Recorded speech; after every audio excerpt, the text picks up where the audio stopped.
So when I first saw this book, the name How to Read a Book, আমার first মনে হয়েছিল যে এই বইটা আমি কেন পড়বো। It's like you will read a book the title how to read a book. This book is written, the first written in 1940s and still very much relevant. এবং যখন আমি পড়ছিলাম আমার মেয়েও বলছিল টাইটেলটা দেখে যে why you are reading a book that is titled as how to read a book. But when I read it, I found it that and surprised to see how good it is.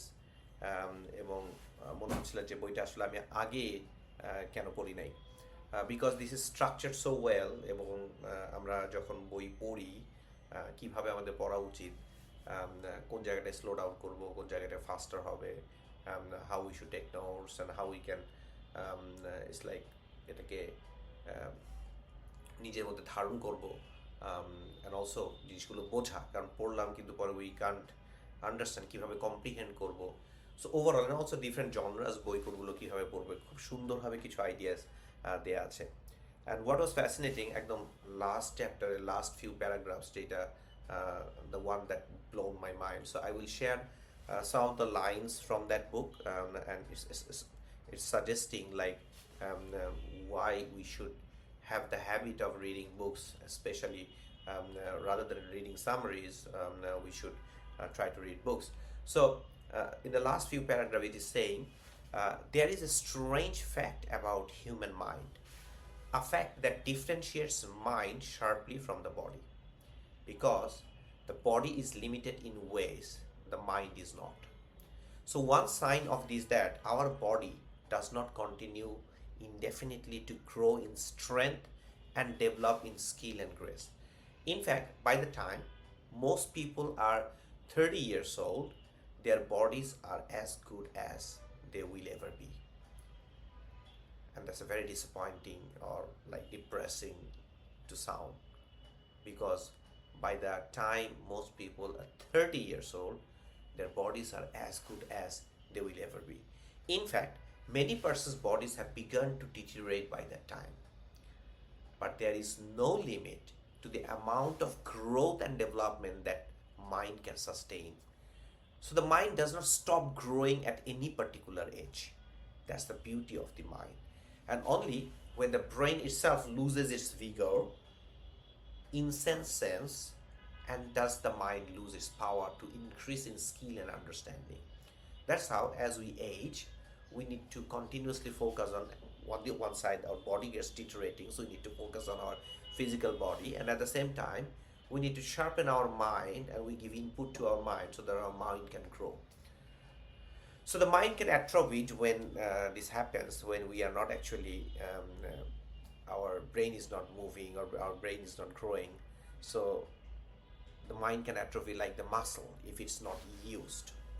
So atrophy of the mental muscle is the penalty that we pay for not taking mental exercise. So like we do physical exercise, we need to do mental exercise as well. And this is a terrible penalty, for there is evidence that the atrophy of mind is a mortal disease.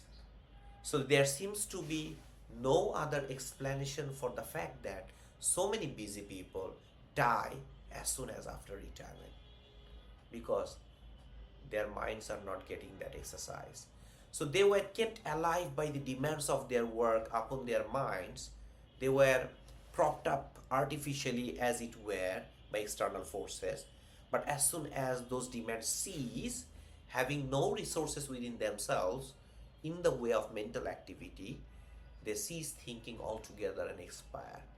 That's why the formal retirement, যে আমি retire করবো আর কোনো কাজ করবো না, that might sounds like in young age it's like a luxury, but that may not be, because once we are not doing our mental exercise, once there is not much demand from our cognitive perspective, then people will suffer in the retirement age as well.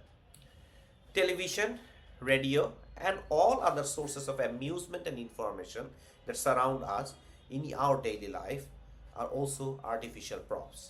Remember, this book is written in 1940. Those times there were no social media, not the thing we are experiencing now. So that's why it's explaining according to television and media, but think about today with all the distractions from social medias, games, and etc. Those are affecting our mind. So they can give us impression that our minds are active because we are required to react to stimuli from outside. But the power of those external stimuli to keep us growing is limited. These are like drugs. So we grow used to them and we continuously need more and more of them. Eventually, they have little or no effect. Then, if we lack resources within ourselves, we cease to grow intellectually, morally, and spiritually. And when we cease to grow, we begin to die. So, reading well, which means reading actively, this book suggests you should read, not just read casually, you should read actively. And reading actively is thus not only the way to good in itself, nor is it merely a means to advancement in our work or career. It also serves to keep our minds alive and growing. Remember the sentence: when it ceases to grow, we begin to die. Thank you for watching the video.